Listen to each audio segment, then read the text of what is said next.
I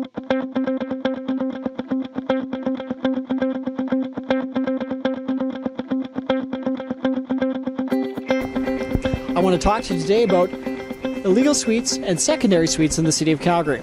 I received an advisory notice from the Calgary Real Estate Board this week suggesting that I change the way we describe one of the properties that we have for sale. In this particular description, I describe the home as it is, as it's been orientated as a suite on the main and a suite upstairs, and suggesting that it does permit the opportunity for someone to live in one of the suites while renting the other suite.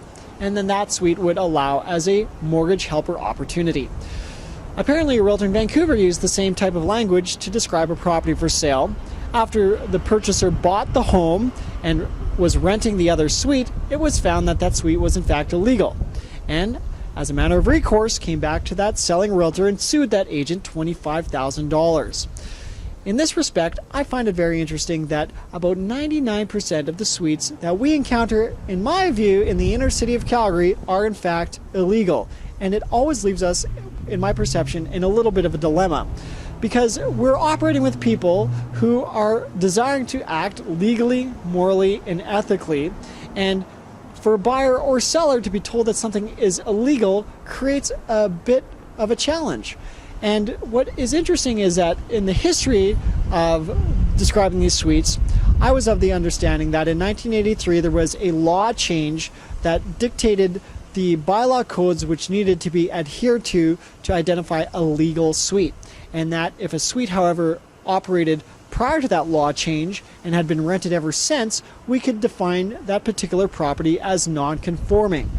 Now, perhaps to the benefit of all, non-conforming is a bit of an ambiguous term, and we have tried to grapple with it many times, trying to make a real understanding if a suite is legal or illegal or non-conforming. But if we get right down to it, the fact is that most of those non-conforming, if not all of them, are in fact illegal. And it takes quite a bit by way of construction for a property to conform as a legal up and down suite.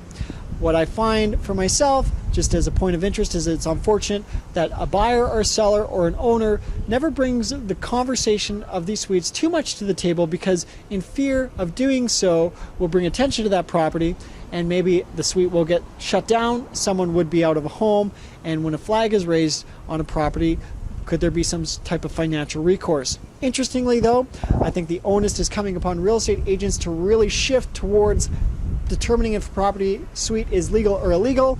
And if that's the case, I think you're going to see the description of illegal suites a lot more prominently in Calgary real estate descriptions.